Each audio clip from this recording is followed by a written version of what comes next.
بسم اللہ الرحمن الرحیم، السلام علیکم ورحمۃ اللہ وبرکاتہ۔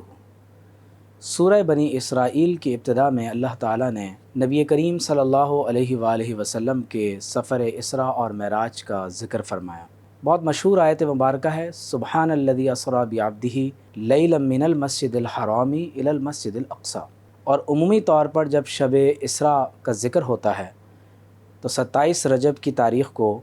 مختلف مقامات پر اسی آیت مبارکہ کے تحت معراج النبی صلی اللہ علیہ وآلہ وسلم کے فضائل بیان کیے جاتے ہیں۔ موجودہ حالات کے تناظر میں ہم یہ دیکھنا چاہیں گے کہ قرآن مجید ہمیں کیا ہدایت فراہم کرتا ہے۔ سورت ہے بنی اسرائیل، آپ صلی اللہ علیہ وسلم کی ہجرت سے قبل واقعہ اسراء اور معراج کے بعد جب اللہ تعالیٰ نے اپنے حبیب علیہ السلام کو بلا حجاب حالت بیداری میں اپنے دیدار سے مشرف فرمایا، اس وقت پروردگار عالم اس سورت کو آپ صلی اللہ علیہ وسلم کی ہجرت سے قبل نازل فرماتا ہے، اور سورت کا نام ہے بنی اسرائیل، اور آیت اسراء کو بالکل ابتدا میں رکھا جاتا ہے۔ اس میں راز یہ ہے کہ نبی کریم صلی اللہ علیہ وآلہ وسلم اب یہود کی طرف ہجرت فرما کر یثرب میں تشریف لے جا رہے تھے، جو آپ علیہ السلام کے دم قدم سے مدینہ منورہ بن گیا۔ اللہ تعالیٰ سورہ بنی اسرائیل کی آیت نمبر 4 میں ارشاد فرماتا ہے، وَقَضَيْنَا إِلَىٰ بَنِي إِسْرَائِيلَ فِي الْكِتَابِ، کہ ہم نے کتاب میں بنی اسرائیل کو اس بارے میں آگاہ فرما دیا تھا، لَتُفْسِدُنَّ فِي الْأَرْضِ مَرَّتَيْنِ، کہ تم ضرور بالضرور زمین میں 2 مرتبہ فساد برپا کرو گے، وَلَتَعْلُنَّ عُلُوًّا كَبِيرًا، اور زمین میں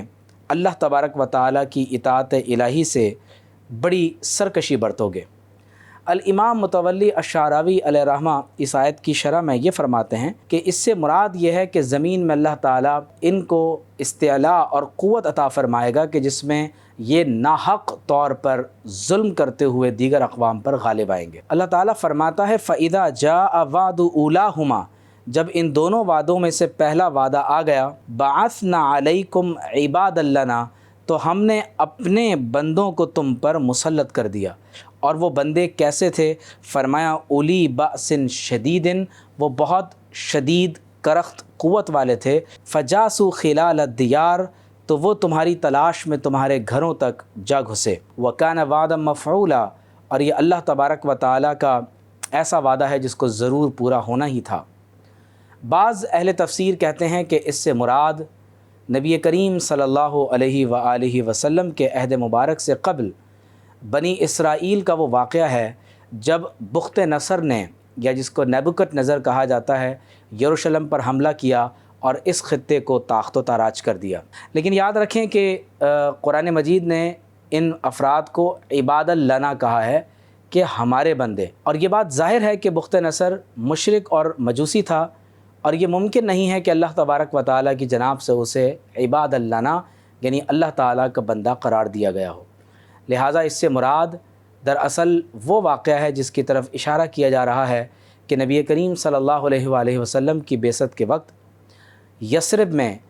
بنی اسرائیل اور یہود بتدریج ایک ریاست کے حصول کی طرف آگے بڑھ رہے تھے، اور اس وقت جب عبداللہ بن ابی کو قریب تھا کہ وہاں یہود اپنا بادشاہ تسلیم کر لیتے، نبی کریم صلی اللہ علیہ وآلہ وسلم مدینہ طیبہ تشریف لائے، اور آپ علیہ السلام نے میثاق مدینہ میں تمام تر یہود کے قبائل کو جوڑ لیا۔ بنو نذیر، بنو قریظہ اور بنو قینقاع کا معاہدوں کو توڑ دینا، مشرکین کی معاونت کرنا، یا نعوذ باللہ آپ علیہ السلام کو 2 مرتبہ شہید کرنے کا منصوبہ بنا لینا، منافقت کا لباس اوڑھ کر مسلمانوں کی صفوں میں داخل ہو کر انہیں نقصان پہنچانا، اور مسلسل انہیں ارتداد کی طرف دعوت دینا۔ اللہ کے حبیب علیہ السلام نے بالآخر انہیں ان مقامات سے جلا وطن کیا، اور بالآخر خیبر کا معرکہ برپا ہوا اور یہود کی قوت کو جزیرہ عرب میں توڑ دیا گیا۔ اللہ تعالیٰ نے حضرت سیدنا امیر المومنین عمر فاروق رضی اللہ تعالیٰ عنہ کے دور میں اس بشارت کو مکمل کیا، اور من المسجد الحرامی الی المسجد الاقصی میں جو اعلان تھا کہ اللہ تعالیٰ کی ان دونوں عبادت گاہوں میں اب عبادت اسی طرح کی جائے گی جیسے تمام انبیاء علیہم السلام کا دین ہے، جس کی تکمیل اللہ کے آخری نبی محمد رسول اللہ صلی اللہ علیہ وآلہ وسلم نے فرما دی۔ حضرت عمر رضی اللہ تعالیٰ عنہ کے عہد مبارک میں بیت المقدس فتح ہوا، لیکن بعد میں صلیبی جنگوں کے نتیجے میں سن 492 ہجری میں بیت المقدس ہمارے ہاتھ سے چلا گیا۔ اس عہد میں اللہ تعالیٰ نے ایک جلیل القدر سلطان اور مجاہد کو اللہ تعالیٰ نے منتخب کیا، اور سلطان المجاہدین سلطان صلاح الدین ایوبی رحمۃ اللہ تعالیٰ علیہ نے بیت المقدس کو صلیبیوں کے ہاتھ سے آزاد کروا لیا۔ 2000 سال کے بعد 1917 میں جب جنرل ایلنبی بیت المقدس میں داخل ہوا، 1923 میں سلطنت عثمانیہ کے ٹکڑے ہوئے، اور 1948 میں جب اسرائیل کا ناجائز طور پر قیام عمل میں آیا، تو اس وقت 2000 سال کے بعد یہودیوں کو یہ موقع میسر آیا کہ وہ کسی ریاست میں ایک دوسرے کے ساتھ جمع ہو سکے۔ اللہ تعالیٰ فرماتا ہے ثم رددنا لکم الکرۃ علیہم، اور پھر ہم نے ان کے اوپر غلبے کو تمہارے حق میں پلٹا دیا، وَأَمْدَدْنَاكُمْ بِأَمْوَالٍ وَبَنِينَ، اور ہم نے تمہاری مدد دولت اور اولاد کے ذریعے کی، وَجَعَلْنَاكُمْ أَكْثَرَ نَفِيرًا، اور ہم نے تمہیں افرادی قوت میں بھی بڑھا دیا۔ ان احسنتم احسنتم لانفسکم وان اسأتم فلہا، اگر تم بھلائی کرو گے تو اپنے آپ کے لیے کرو گے، اور اگر تم برائی کرو گے تو وہ بھی اپنے لیے ہی کرو گے۔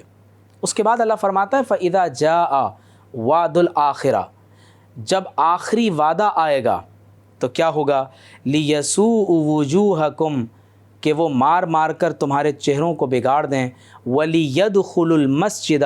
اور وہ مسجد اقصیٰ میں داخل ہوں، کما دخلوہ اول مرہ، جیسے اس سے پہلے وہ مسجد میں داخل ہوئے تھے، وَلِيُتَبِّرُوا مَا عَلَوْا تَتْبِيرًا، تاکہ جس مقام پر غلبہ پائیں اسے تباہ و برباد کر دیں۔ فرمایا عَسَىٰ رَبُّكُمْ أَن يَرْحَمَكُمْ، قریب ہے کہ تمہارا رب تم پر رحم فرمائے، وَإِنْ عُدْتُمْ عُدْنَا، اور اگر تم نے سرکشی کی تو اللہ تعالیٰ بھی اپنے عذاب کو دوبارہ تم پر نازل فرمائے گا۔ وَجَعَلْنَا جَهَنَّمَ لِلْكَافِرِينَ حَصِيرًا، اور ہم نے دوزخ کو کافروں کے لیے قید خانہ بنایا ہے۔ بہت قابل توجہ بات یہ ہے کہ یہود 2000 سال کے بعد اس خطے میں جمع ہوئے ہیں، اور بہت بڑے پیمانے پر اس وقت مسلمانوں کا کشت و خون کیا جا رہا ہے۔ مسلسل بمباری کا سلسلہ جاری ہے، اس میں مساجد، چرچز، سویلینز میں بچے، بوڑھے، جوان، ہر طرح کے انسانوں کا قتل عام وداؤٹ اینی ڈسکریمنیشن کیا جا رہا ہے،